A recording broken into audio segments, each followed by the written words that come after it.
And we're live. Hey everybody, welcome into the Flippin Hippos YouTube channel. I'm Star the Flipping Hippo. Today is Tuesday, August 4th. So we are officially 4 days into August, which is the middle month of the third quarter. So we have, roughly 2 months till Q4. We talked about that last week's live show. If you didn't catch that, the replay is on the channel. You can catch the replay because you want to start preparing now. 2 months may sound like a long time, but it's really not. Once you make a list of everything that you need to do to prepare for Q4 and you start actually implementing everything you need to do, those 2 months are going to fly by faster than you realize. And before you know it, you're going to be super busy, and Q4 and the holidays are going to happen, and then we're going to be in 2021, and that's just how it goes. Time goes. I can't even believe it's August. Like, I can't wrap my mind around it. I can't fathom it.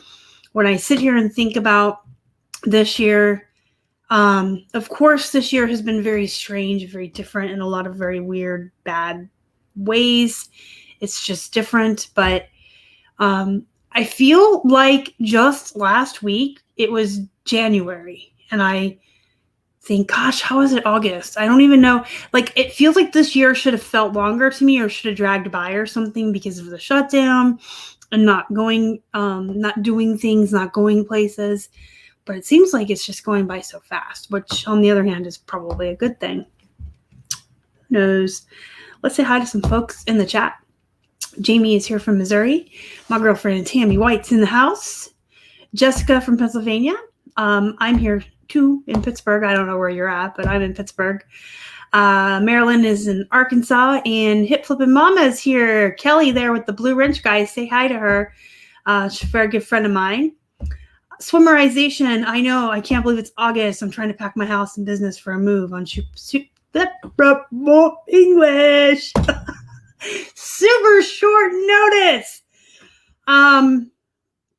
Yeah, I don't like moving on super short notice. It's always nice when you have a lot of preparation time, like a year.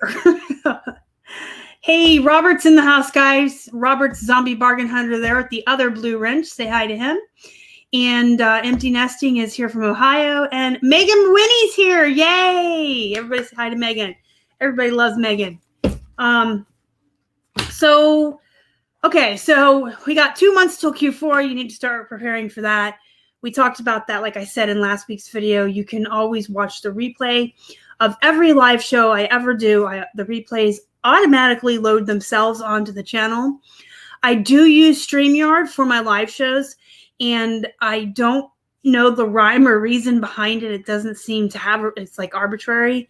Sometimes the live shows show up 5 minutes afterwards, and sometimes they take up to an hour to upload, but they're always there. Yeah, that kind of family emergencies can definitely make things happen faster than you want them to. I understand that. Hello from Maine, one of my favorite states, only because one of my favorite authors lives there. I'll let you guys guess who that is. Joanne, welcome in. The year has flown by. Yeah, I feel like a lot of people say that it's just dragging, and I kind of feel like maybe I don't feel that way, because honestly, you're a reclusive hermit when a shutdown really doesn't change your life that much, and it really hadn't. I mean, other than scrambling for merchandise and having to buy a lot of wholesale to keep our business going this year, nothing's really changed for us. And I feel like things are going by a lot faster. But yes, Stephen King is my favorite author. Good guess. Lori says, I needed a good dose of Star. So happy to catch you live. Well, thank you for coming in to catch me live. I don't know how good of a dose I'm going to be. We're going to talk about some realistic stuff that you guys need to be learning and knowing. Maybe some tough love if these aren't things that you need to know them. Robert has just purchased another huge haul. Yes, we have about 800 items in the mail on the way to us. 800 items in boxes that should arrive tomorrow. So excited. And I'm still waiting on Some things that I purchased, I mentioned last week that behind the scenes, Robert and I are working on something together. I checked my tracking number and it says it was supposed to be here today, but then it says it's still in transit. So I don't know when that's going to come together. But Robert and I are working on something. I'll tell you, we both ordered something and we're going to open them together. And that's all I'll tell you. Where do I find time to read? Well, I have insomnia, and so I read every night.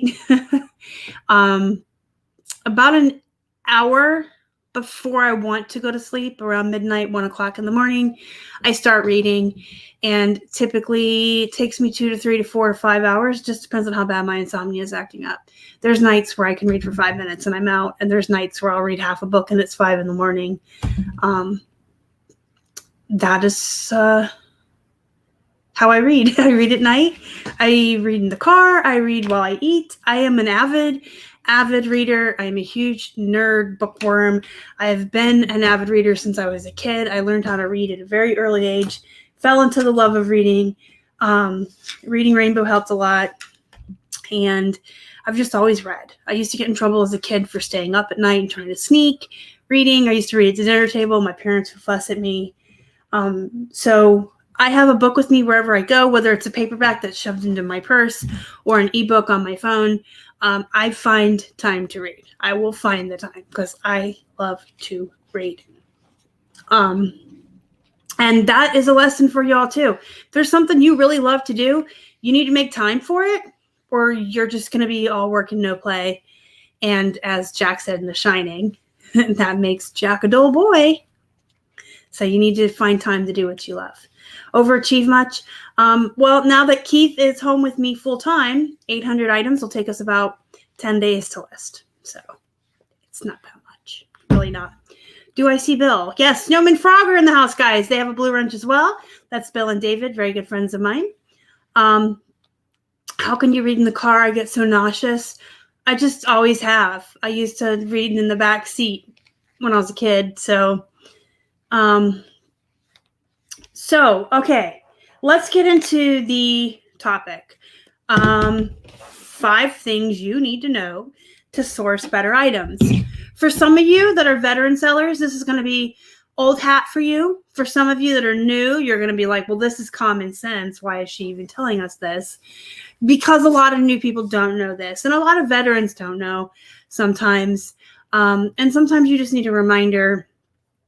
Here's the tough love. These should be common sense, but if they're not, make them that way. The thing is if you're sourcing poop, if you're sourcing bad items, if you're sourcing crap that no one wants, it's going to sit in your store and it's not going to sell. That doesn't mean that everything that's long tail is crap. Let me make that very clear. There are a lot of really good items that are very long tail. There in my plush guide, there are specific plush that are actually bolos, but very slow and very long tail. But they're still extremely good return on your investment. Very high dollar plush. So sitting for a long time doesn't always equate poop. Sometimes with certain items like certain plush, or if you do antiques or expensive glassware or collectibles, you're going to sit on the item for a long time, even if it's a good one, because it's expensive and you're waiting for that one person or two, that one person that collects it, that is willing to spend the money on it. Not everyone wants a purple vase. Not everyone wants a giant Simba. Not everyone wants a Stephen King pop figure. You're waiting for the right person. Okay. But a lot of times with clothing, if it's oversaturated, it's going to sit for a long time. Now, I've mentioned this a million times, but we're going to talk about it real quick again. The average piece of clothing is going to set for 6 to 9 months. And that is a fact. It is the bottom line. If you don't like it, don't sell used clothing, period. There are certain brands, styles, and sizes that will sell faster than 6 months. There are certain bolos that are really fast that will sell in 3 months or less. Sometimes you'll have an item that typically takes 6 to 9 months to sell, but you hit it at the right time when you list it. Sometimes you're just in the right place at the right time and you list a style of plus size jeans that somebody's looking for and you sell them immediately. And of course, there are some items that do sell fast, but the majority of your used clothing, even the good stuff, even the Bolos, even the really good bread and butters, they're going to take 6 to 9 months to to sail across the ocean. No, to sell. And that's just a fact. I have written and or co-written and or helped research plenty of guides. I've looked at Terapeak. I've looked at Sellhound. I've looked at the comps on eBay. I've done the math. I've done the figuring on the spreadsheets. I've done the formulas on the spreadsheets. And that's the bottom line. The majority of used clothing will take 6 to 9 months. There's a very small percentage that sells faster. And then there's the poop that takes longer than 9 months. But the average time for clothing, used clothing especially, is 6 to 9 months. Plush is even more long tail, right? Plush is even slower. And I've done the research on that as well. So if your stuff is taking that long to sell, it's okay. It's normal. It's natural. That's the way it's supposed to be. I can't tell you how many times a day I get an email, a private message, or I see a post in a group on Facebook with somebody saying, well, how come my plush won't sell? How come it's sitting? And you ask them how long they've had it, and they tell you for a couple of weeks. And I just want to shake some sense into them. You're not going to list anything and sell it within a couple of weeks unless it's one of those rare things or you're in the right place. I've sold a lot of stuff really fast that shouldn't sell, but it's going to happen. There are going to be times where somebody's looking for something, but when people are like, oh, I'm never going to sell plush again because mine sat for 2 weeks. Honey, 2 weeks in plush world is like a day in clothing world. Plush is super long tail. All right. So that said, let's, glassware is probably worse than plush even. Antiques are really slow. If you want fast stuff, you either have to have in your area available to you or contact that you can have it shipped to your house. You're going to have to find those specific brands, new tags that sell in like a month or less. And I don't really think that very many people have access to that or enough of it to make a full-time business. You're going to have to fill it out with everything else. You can have a small, we have electronics and remote controls and things in our store that are fast. Boom, boom, boom, boom, boom. But then we fill up the other 1,500 to 2,000 listings with the plush and the bread and butter. And then once you get enough listings and you get the volume, I think Megan refers to this as the funnel effect. You'll start to sell items every single day and it'll feel like you're, selling things fast. If you have 2,500 listings, you're going to sell 10 to 15 items a day.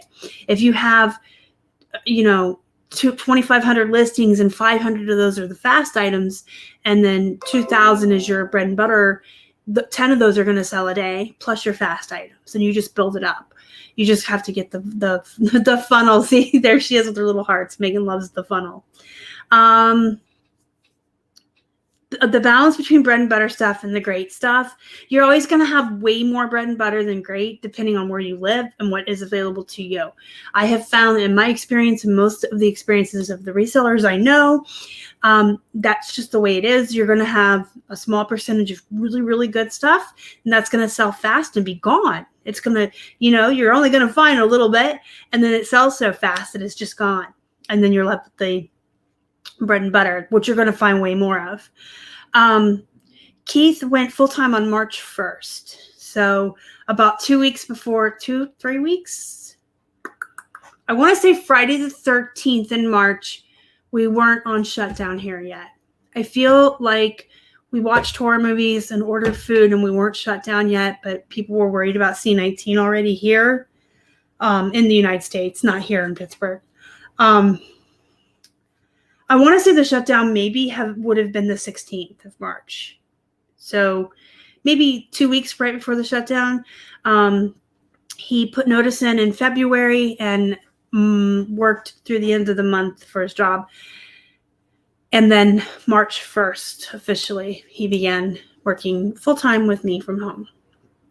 So it's been a while. It's been forever. I feel like it's been years. It's been 80 years, like that meme from Titanic. Robert just sold the Beanie Baby that was in his store for 6 years. Empty Nesting's only been doing this for about a year. I feel like the shutdown helped a lot of us. Okay, so 5 things you notice. Let me get a drink and reassess my English speaking skills. So you want to source better items. You don't want poop. But I did want to address the fact that not everything's going to sell quickly. So it doesn't mean it's poop if it sits. It really doesn't. It's poop if it sits for longer than 9 months. It's poop if it's certain brands, if it's certain sizes, if it's certain styles. And that all comes with time, with knowledge that you can build up on yourself on your own, or you can buy guides, or you can watch YouTube videos. We learned basically on our own. We watched a lot of Casey's videos in the beginning, and I made friends with other resellers and learned from them. But basically, Keith and I learned by going to the bins and buying by weight, just tons of stuff. And we haven't been to the bins in over 2.5, 3 years. So this is how long it's been. And then we would go to 99-cent days and buy everything.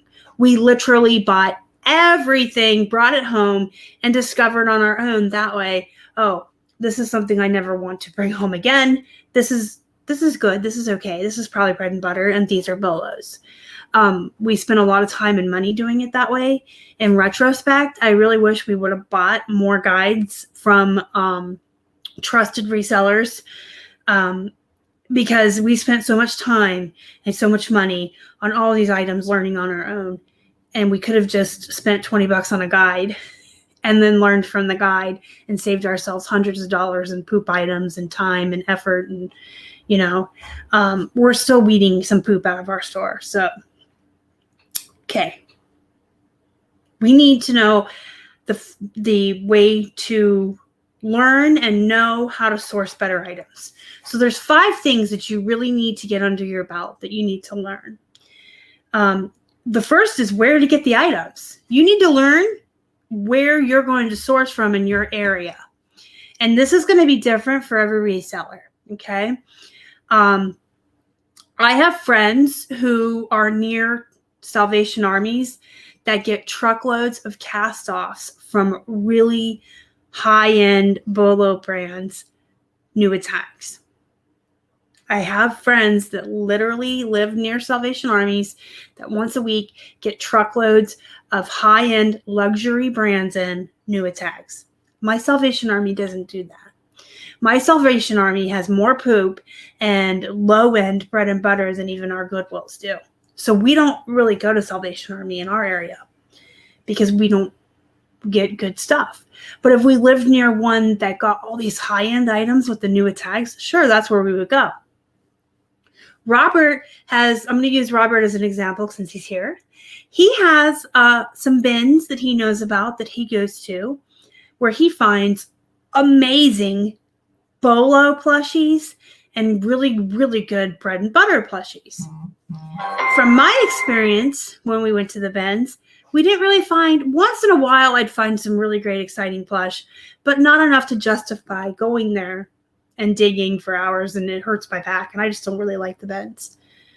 But I have near to me one Goodwill store out of however many are in our area, and there's a lot. There's one Goodwill in this entire area that has 50-cent plush, and I find really amazing plush. You guys that have been watching for a long time, that have been seeing the plush haul videos I do, the what sold videos, and once a month I do just a plush-centric video of all the plush that sold for that whole month.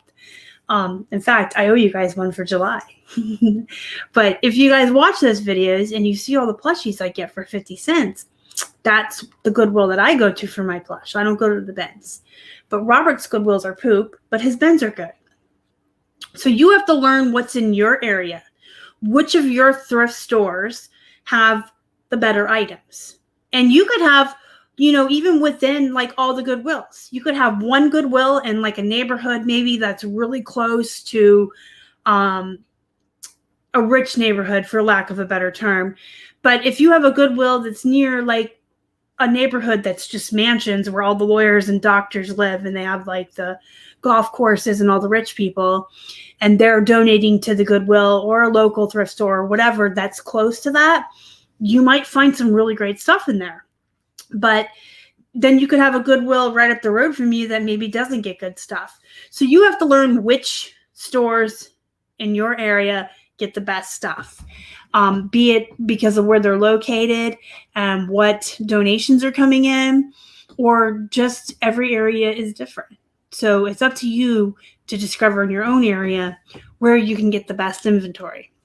You also need to know and be aware of the sales. If your thrift stores, if you're a veteran, if you served in our military, some stores have military discounts. You need to know when those happen, what days of the week, and how much. If you work in the medical field, a lot of thrift stores are doing discounts for that now. In fact, our Goodwills are doing discounts for people in the medical field. If you are of a certain age, they have senior discount days. You need to know when those are. Some of them have discounts for teachers. Some of them have half off days, certain tag days, 99-cent days, 69-cent days. But it's your responsibility to not only learn which stores have the good stuff, but which stores have the sales, what days of the week that apply to you that you can take advantage of. All right, let me get caught up with the chat. I still have poop items from 3 years ago. Me too. We have a bunch of them pulled out of the store now. They're sitting in the hallway. We're getting ready to make a big donation. I spent $80 on 2 shoe guides and made my money back in a few days. So yeah, I really wish I would have bought guides in the beginning. We could have saved ourselves a lot of time and money, but we learned on our own. High-priced items that are mostly poop. Yeah, a lot of that is prevalent in thrift stores anymore. I don't go to my Salvation Army at all. Robert does have really good bins. Tuppy the Seal. Oh, he's cute too. The Goodwills in our area tend to ship donations received locally to other areas. See, that happens too. All right, so that's number 1. Where to get it. Which stores, what sales. Number 2, you need to learn your bread and butter. Because within bread and butter, there's poopy bread and butter and there's really good bread and butter. So, there's basically 3 categories, especially within clothing. The no-los, which is the poop. The opposite of the bolos, the poops. You got your bread and butter, which encompasses the majority of it. And then you have your bolos, which is a very small percentage. Your poop is a pretty big category too, because there's a lot of really bad brands out there. And there's a lot of brands that have been run to the bottom, oversaturated. The turds who like their fast nickels and that race to the bottom have ruined the market on a lot of things. So that's all your poop. But the bread and butter spectrum is huge. And there's low-end bread and butter, and there's high-end bread and butter. And you need to learn your differences in that too. And you need to know where to draw the line. Like, you guys have probably, for a very good example, heard me with my rules on certain brands. I personally will not source Gloria Vanderbilt unless it is on a 99-cent sale, size 14 or bigger, or a special print or color. I will get smaller than size 14 if they're striped, floral, patterned, purple, pink, red, yellow, orange. But if they're just regular blue jeans, I only get 14 and higher. And the only 99 cents, I would not pay more than that. Now, with American Eagle, Gap, and Old Navy, I'll buy any size, any style. Because I feel with those 3 brands, I do well no matter the size, no matter the style. Those are 3 really for me, good, solid bread and butter brands that everybody loves. YMI, that's a poop brand. But the YMI Wanna Better Butts are amazing bread and butter, and I love them. They sell for only like $18, but they sell overnight. So I can turn my 99 cents into $18 overnight. And a fast return on your investment is just as good as a higher one. Because you're, 99 cents into $18 is more than 4 times your money overnight. Trying to think of some other really good examples. Chicos. I don't get Chicos unless they're so lifting or so slimming. Any other kind of Chicos, I leave behind.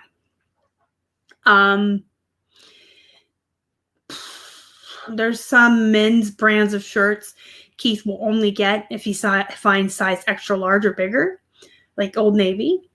Pearl Snaps, though, he'll get in any brand, any size, because he does really well with those. Anything I find in linen, I get. So you just have to learn within the bread and butter what you want to get, what you don't want to get. And you want to base it on how much you're going to sell them for, as well as how fast they are. So, like silver jeans, I will pay full price. This is outside of the realm of bread and butter, but as an example, I sit on silver jeans until I get the price I want. Usually $40 to $50. And I'm willing to sit on that because that's such a high price. But stuff I'm going to sell for like 18, like the YMI, I want it quick.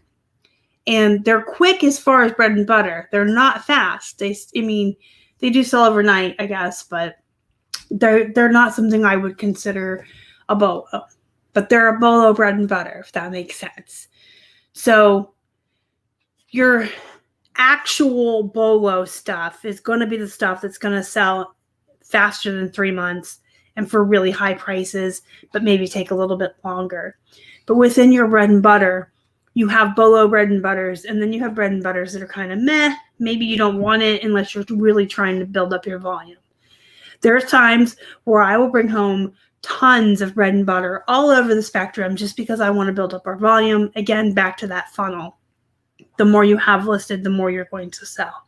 The more you list, the more you're going to sell.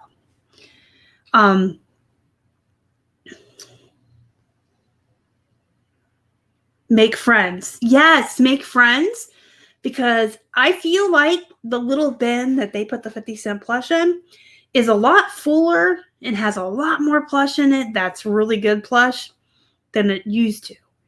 When we first started going there, it was really just like the clearance plush, but now it's always stock full of like Stitch from Lilo and Stitch and Disney plush and things that they know I look for.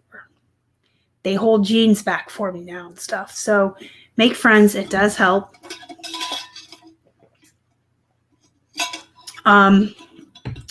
Yeah, so the thing with your death piles, I'm not opposed to death piles. I used to be, but after the shutdown, I have found value in death piles.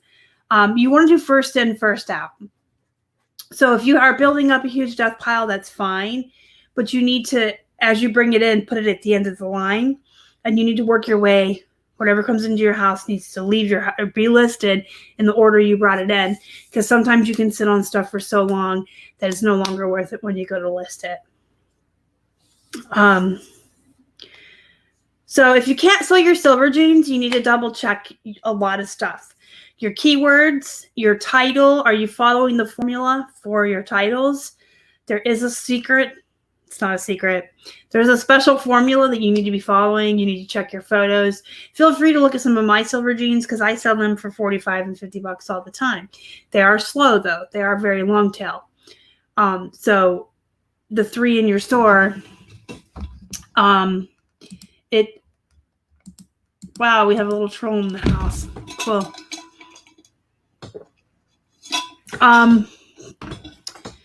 Yeah, so just, if they haven't been around for 3 to 6 months, they're fine. Just double check your titles and your photos and your keywords and stuff. You can compare them to some of mine or Megan's. Yeah, so your high dollar stuff should always be listed first. And then after that, it should be first in, first out. So if you bring home a bunch of Doc Martens and silver jeans, clearly those need to go in first ahead of bread and butter. But as far as your bread and butter, you want to kind of list it as you bring it home and then put the other stuff, rotate it like they do the stock at the grocery store. All right, so number 1 is where to get it, where to source.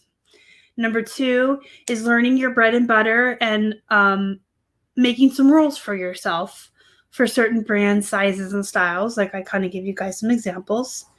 Number 3, you need to learn the difference between bread and butter and Bolo, because you need to learn what you're going to be willing to pay up for.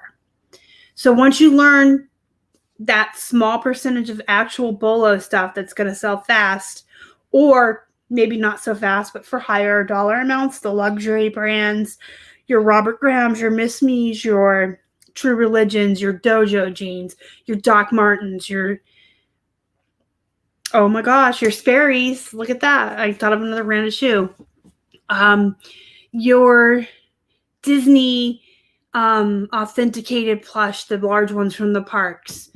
All of those things that you can learn that are going to be your Bolo items, you need to learn, is what I'm trying to say. You need to learn those and the difference between those and the bread and butter.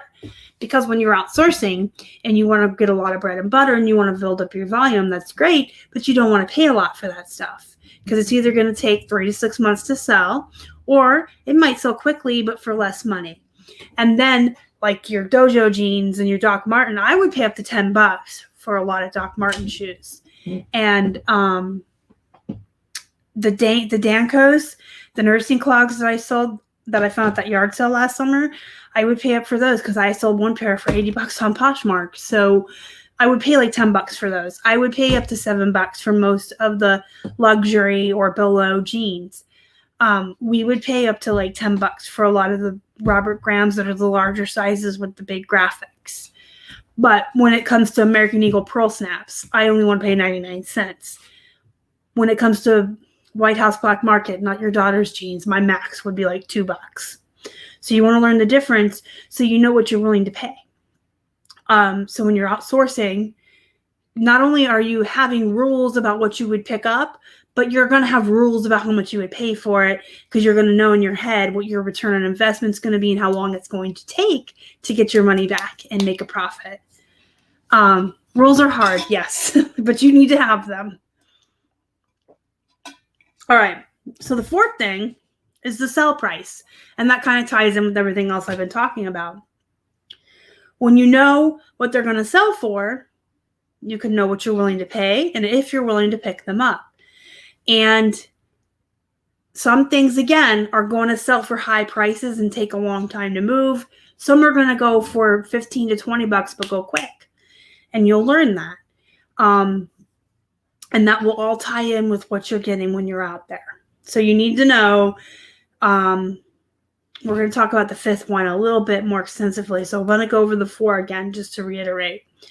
Number 1, where you're going to shop. When your sales are at those places. You're going to learn, you need to learn your bread and butter. You need to learn the difference between really great bread and butter and your lower end bread and butter, and have rules within it on what you would source or not. You need to learn what is actually a Bolo and what's bread and butter. And you need to learn how much they're going to sell for and how long they're going to take to kind of gauge on whether you're going to source it to begin with. And if you are going to source it, how much you're going to be willing to pay for it. Star, since you have rules about how much you pay, do you pass on a lot of items? I do pass on a lot of items, but then again, I don't, because there's a lot of what I've learned is bread and butter for me that I'm willing to pay the 99 cents for when we go out on Sundays is a lot of what I find. So, but I do pass, like, compared to when we were in the beginning, when we didn't know what we were doing, when we were learning, it used to really be, if it was 99 cents, it came home with me. So if I found 200 pairs of 99-cent jeans, I used to bring 200 pairs home every weekend, and then I would learn. Now, if there's 200 pairs that are 99 cents, I might bring 50 home. So, yeah. And there's times where I know that I have such big death piles, or my cart is so full, or I have so much bread and butter already. I will sometimes even pass on brands that I'm not picky about, like Old Navy, Gap, American Eagle. Like I said, I don't really have rules with them. But if I know I have enough of them in my store, I will pass on the middle sizes. I like really small sizes, like 0, 00. I do really well with them, and the larger sizes. So sometimes I'll pass on like the size 6 to 10 or 12. Just depends. And then there's times where we go more specifically just there to be cherry picky, because we'll have like a bunch of stuff here. Like we have 800 items coming tomorrow. On a wholesale purchase we made. So we have 800 items coming in tomorrow. So if we go to Goodwill next week, we're going to go just to be cherry picky. So that time, I'm only really going to be looking for Bolos and passing on a lot of bread and butters, because I'm there because I have FOMO. Fear of missing out is what FOMO is. I also have fear of not having a death pile in case there's another shutdown or something happens. So we'll still go, but we'll be way cherry picky. So, you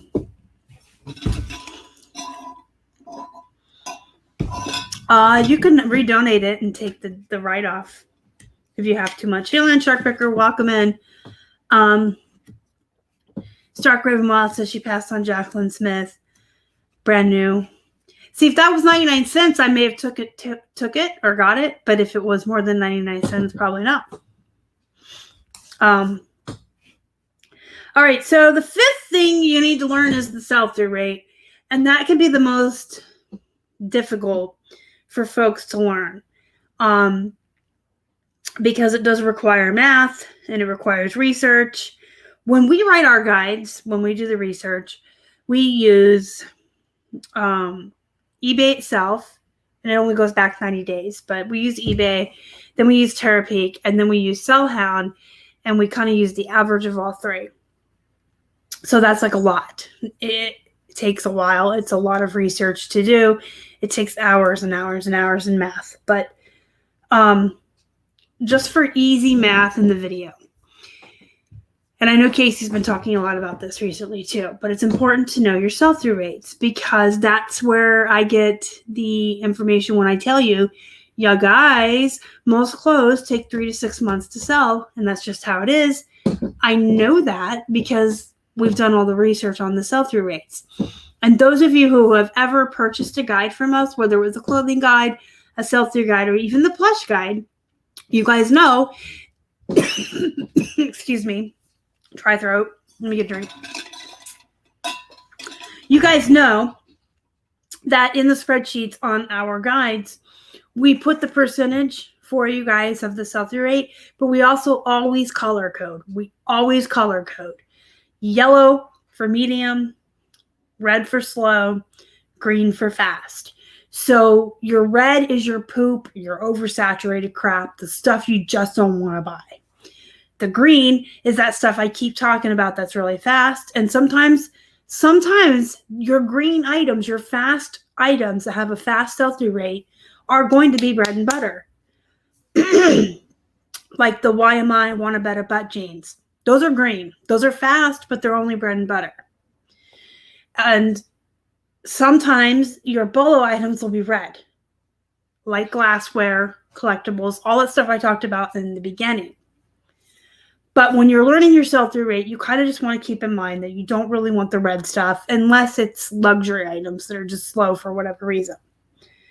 And that is how I have learned over the years, all the research we've put in on all the guides. The majority of stuff is going to fall in yellow, and that's your 3 to 6 month mark. The majority of clothing just does. There's a little bit of green, a whole lot of red, and some yellow, and most of it's yellow. Now with Plush, for those of you who have purchased the Plush guide and seen it, there's hardly any green Plush because Plush is just super long tail. Plush is so slow, so long tail, that if you look at the guide, there's hardly anything that's green. There's a ton of it that's yellow and a whole bunch that's red, and it's still good. Even in the Bolo section of the spreadsheet of my plush guide where it says, these are the Bolos, these are the plush you want to be looking for, some of those are red. So with things that are long tail, it's okay to be red. Does that make sense? But when you're talking about clothing, just clothing, most items, when it's red, it's poop and you don't want it. If you've purchased our guides and you look at the guides, the electronics are green. There's a lot of stuff that's really super fast, and those are good things to get. And then within the clothes, most of them are going to be yellow and just slow or medium. I guess yellow would be medium. But you need to learn these sell-through rates for when you're outsourcing. So you can look at something and be like, look, I know that this brand of polo is oversaturated and it's going to take a year to sell. I don't want it. But I know that this brand will sell pretty quickly, and so I do want to source it. So you can learn the sell-through rates. So the best way to explain it is you can look up. I really need to clear my throat, but I don't want to be too loud about it. So I'm going to mute my mic for 1 second.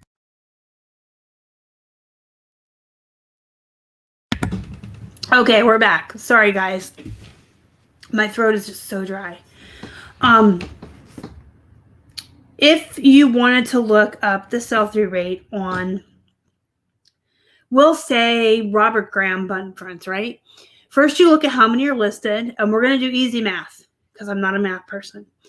But you look at how many are live, active, listed for sale right now on eBay and say there's 100. Then you look at the solds. And if there's 100 there, you know there were a total of 200 and 100 sold. So that's a 50% sell-through rate. If there were 500 listed and 250 sold, that was a total of 750. And so you would do the math there. That was not a good example because it's not a math I can do in my head. But yeah, you have to, the total amount that's actively listed plus the solds divided. Hold on. There's a formula for this. But okay, just the ease of math. If there's 100 listed and 100 sold, that's a total of 200, half of them sold. So you take the actives, add in the solds, and then figure out the percentage of the solds out of the total number. You have to add them together. If you have 100 listed and 100 sold, that's not 100% sell-through rate because there were a total of 200, so it's only a 50% sell-through rate. Does that make sense? When we do our guides, actually Keith, who's really smart and really good with math, he creates formulas. If you guys are familiar with spreadsheets, you know you guys can create formulas in the columns and you just enter the numbers and it does the math for you. But that's the best way I can explain it. You have to add what's active, what's sold. That's your total amount that were listed. And then whatever sold is a percentage of what sold. But it's not like 100's listed and 100 sold. That's not 100% because there were 200 total and only 100 sold. So it's 50%. I always have FOMO. If you have time to make lots, reach out to us at Liquidation Lots for Less, number 4, less@gmail.com. We can help you sell your stuff off in wholesale. I've been doing sell-through wrong for a year. I realized a lot of the plush I think is great has bad sell-through rates. It really depends because plushes is a whole different animal. It's really a lot slower than clothing. The cost to mill it might not make it cost effective. All right, so if you guys have any questions about anything I talked about tonight, go ahead and put them up in the chat now, and I'll try to get to them before I leave. Go ahead and start putting them over there now while I continue talking for a minute.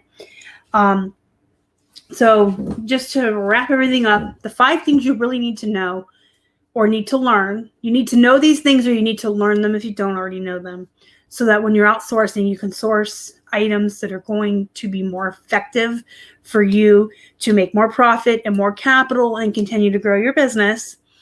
You need to learn your area. what stores in your area have the best stuff and when do they have sales. You need to learn your bread and butters and which ones are worth picking up and which ones aren't. And even then within some brands, certain styles are okay and certain sizes are okay. And this is just something that comes with time, or you can watch YouTube videos. A lot of YouTubers do the what sold videos and their haul videos. You can watch those. You can purchase guides. There's a lot of ways to learn these things. You need to learn the difference between your bread and butter and your bolos. You need to figure out how much these items are going to sell for, so you can have an idea in your head. I'm only going to pick up stuff that's going to sell for 20 or more. I'm only going to pick up stuff that's going to sell for 25 or more. And you know what you're willing to pay for it because you know what you want to make on the other end. You know what you want your return to be. And then you need to learn your sell-through rates. How fast is stuff going to sell? Is it going to be slow but sell for a high price so it's worth it? Is it going to be a lower price but fast so it's worth it? Is it just middle ground on both, but that's okay because it's only 99 cents? All of these tie in together. They're not like cut and dry 5 things separate from each other. Each of these 5 things I talked about tonight kind of is interwoven and can apply to any one thing you're going to source. How much is this going to sell for? How long is it going to take? Is it bread and butter? Is it worth it? Can I spend this much on it? All of these things are just intertwined. They're not like 5 separate things because each of these 5 things kind of figures into each thing that you're going to buy. I sold a Herald niblet for $25, bought for $3, sold in 3 months. Yeah, that's good. 3 to 6 months. So you do have to account for any and all money that you spend, Jessica. I actually, since you're brand new, I would recommend that you get some help from an accountant or a tax preparer, because everything you spend does need to be accounted for on your taxes, everything. And your amount you're spending on shipping is a write-off for you. So you want to know what you're spending on shipping so you can write it off. But I always tell people who are new, for the first couple of years, get some help. Have someone help you. So when we run sales 24 hours a day, 7 days a week, around the clock, we just price really high so that we can run sales and keep our best offers on all the time. So if I want $20 for a pair of jeans, I list the jeans at $25. My 20% off sale hits. They're now $20. These jeans probably comped around $18, but I put them up at $20. Now I have room to wiggle for a best offer. If I comp a plush that everyone else is selling for $8 to $10, mine goes up for $12 or $14. But technically, if I want 12, I list it at 15. My sale hits, it's at 12. I now have wiggle room for best offers. You have to price accordingly so that you have room to run your sales and to do your best offers. And you should be running sales 24 hours a day, 7 days a week, because your items that are on sale get pushed up in the searches. And not only that, items on sale get seen more, better results in the searches. But additionally, buyers, you need to play around with their psychology. There is an entire psychology to selling and buying. When they see a sale, they are more likely to purchase than something that is not on sale. Hey, Dave, welcome in.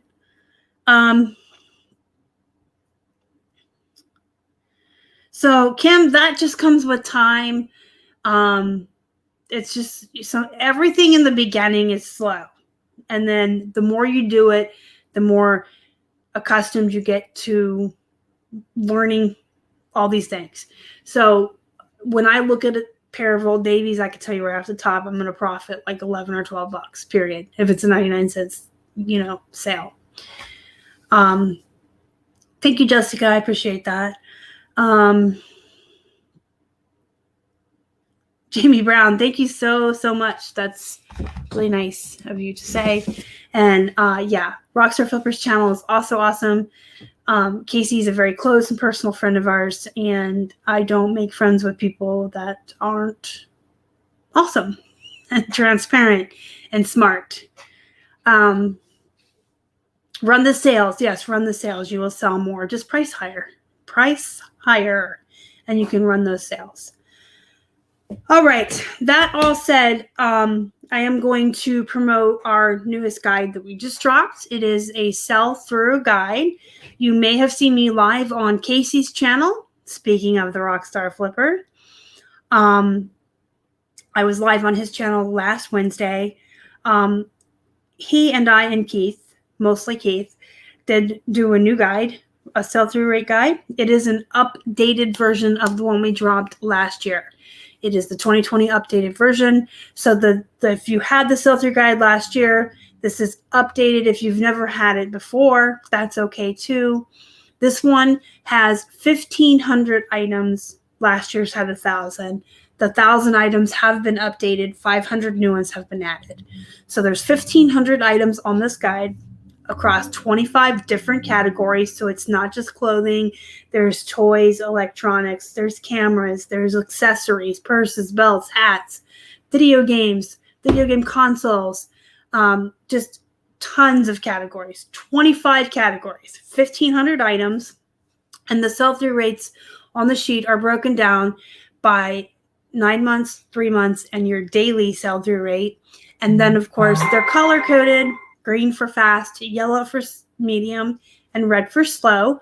So you can just take a look at this guide and just immediately see all the green and all the yellow, which are things you probably want to source and buy to sell, and the red you probably want to avoid, especially in the clothing categories. If you want the guide, there's a link down below in the description box to the guide. It is $24.99 for just the guide. But if you want to upgrade for $5 more for $29.99, you get the guide I just talked about. You also get a copy of the Plush guide and 11 Bolo lists by Casey. So you get the sell-through guide, you get the Plush guide, and 11 separate Bolo brands and Bolo lists by Casey for only $5 more. The Plush guide is pretty cool. Let me talk about it for a second. It has a book with it, like a PDF booklet that answers a lot of FAQs and busts a whole bunch of myths. It's just like a little book that talks a lot about plush myths, FAQs, and then it has a spreadsheet broken down of Bolos, bread and butters, and no lows. But it's not just the sell-through rate. It also has your target buy price and the average sale price for each different plush. And then it has the sell-through rate color-coded for you. So the Plush guide in and of itself is like super cool. It's something I'm very proud of having made, and a lot of people really like it. There's like a lot of really good feedback about it in the Facebook group, Flippin' Hippos Facebook group. So for a $5 upgrade, you can get both the sell-through guide, the Plush guide, and 11 separate Bolo lists, or you can just buy the sell-through guide if you just want that. Both links are down below in the description box. If you're kind of on the fence and you don't know if you want to get it yet, you can always come back. Our links will always be there, or you can always hit me up in the Facebook group and ask me for the links. The Facebook group is called the Flippin' Hippos Reseller Pod. It's free to join. It's a really great group of there's just a lot of really nice people in there. It's a very positive group and very nice group. People in there tend to be a lot nicer than a lot of other reselling groups, more patient, more kind. You can ask questions, you can learn, and people are willing to help you in there. And we do talk a lot about plush. It's my group, so it's going to be plush centric and used clothing.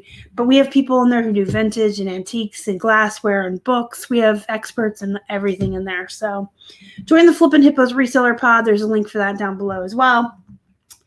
And I guess just hit the thumbs up before you leave. Helps the channel a lot.